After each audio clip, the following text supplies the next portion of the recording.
আমি ওরা একটা প্রশ্ন করব, ও যদি প্রশ্নের উত্তর দিতে পারে তাহলে ওরা আমি প্রত্যেকটা প্রশ্নের উত্তরের জন্য 10 টাকা করে দিব। আমি এরকম চুক্তিতে ওরা এখানে দাঁড় করেছি। প্রিভিয়াস দেখি ও তো নামটা বলো তোমার আগে। আমার নাম আতিক তাই। কোন ক্লাসে পড়ো? ক্লাস 8ম শ্রেণী। আচ্ছা, ও 8ম শ্রেণীতে পড়ে। দেখি ওর মেধা এবং ট্যালেন্ট কীরকম আছে। হ্যাঁ, তো তুমি প্রশ্ন উত্তর দাও। বলো যে বাংলাদেশের বর্তমান রাষ্ট্রপতির নাম কি? কেমন দিকে তাকে বলো। বাংলাদেশের বর্তমান রাষ্ট্রপতির নাম আব্দুল হামিদ মেদি। হ্যাঁ, আব্দুল হামিদ। আজকে হইল বাংলাদেশের রাষ্ট্রপতির নাম আব্দুল হামিদ। আজকে হইল 8ই জুলাই 2024। এই হলো ট্যালেন্ট। উত্তরটা সঠিক হয় নাই। শাহাবুদ্দিন চপ্পু। বর্তমান রাষ্ট্রপতির নাম কি?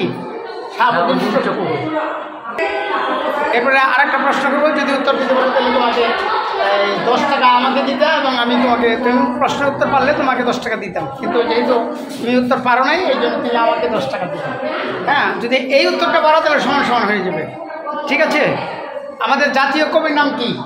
রবীন্দ্রনাথ ঠাকুর। রবীন্দ্রনাথ ঠাকুর। আমাদের জাতীয় কবির নাম হলো রবীন্দ্রনাথ ঠাকুর। এই হলো ট্যালেন্ট। এটা আমার ছেলে এবং ও একটু পরে এই সামনে ক্যামেরার দিকে দেখো কতটুক জানে যে জাতীয় কবির নাম হলো রবীন্দ্রনাথ ঠাকুর। আসলে তা না, আমাদের বাংলাদেশের জাতীয় কবির নাম হলো কাজী নজরুল ইসলাম। এই যে এরপরের প্রশ্ন করবো, হানু পালিয়ে যাওয়ার চেষ্টা করতেছে। আসলে কতটুকু পড়াশোনা করে যে এই তথ্য প্রযুক্তির যুগে, ক্যামেরাতে দেখো, তথ্য প্রযুক্তির যুগে আসলে স্টুডেন্টরা পড়াশোনা করতে চায় না।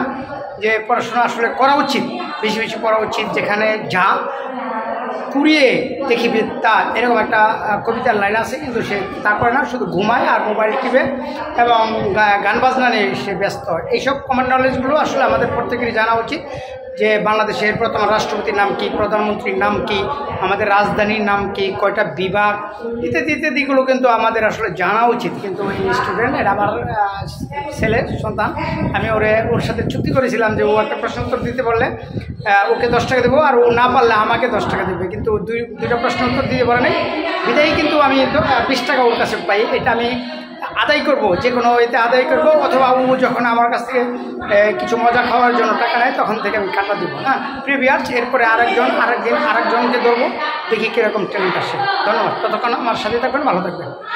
আমি ওরে আরও 2টা প্রশ্নের সুযোগ দিব। যে প্রশ্নগুলো যদি পারে তাহলে আমার সাথে ওর যে লেনদেন শেষ হবে। তো তোমাকে আরেকটা সুযোগ দিই। হ্যাঁ, দেখি তুমি কীরকম পারো। 2টা পারো না, আর 2টা যদি পারো তাহলে তোমার সাথে কেমন দিকে থাকো, তাহলে তোমার সাথে হবে। তো আমাদের বর্তমান প্রধানমন্ত্রীর নামটা কি? একদম ক্লিয়ার করে বলবা। জননেত্রী শেখ হাসিনা। এই প্রশ্নটা হচ্ছে জননেত্রী শেখ হাসিনা। উনি কত বছর ধরে এখানে আছেন? আরেকটা প্রশ্ন, 4 নম্বর প্রশ্নটা, তিনি মানে কয় টার্ম উনি ক্ষমতায় আছেন? তিনি গত 4 টার্ম ধরে বাংলাদেশের শাসক আছেন, এখন থাকছেন রানী। আচ্ছা, থ্যাংক ইউ। 4 টার্ম ধরে উনি ক্ষমতায় আছেন। 2টা প্রশ্ন পারছে, আর আগের 2টা পারে নাই। তো আরও আমরা এরপরও আরেকজন স্টুডেন্টকে আমরা জিজ্ঞেস করবো, এবং স্টুডেন্ট দেখি কীরকম পারে। Thank you very much.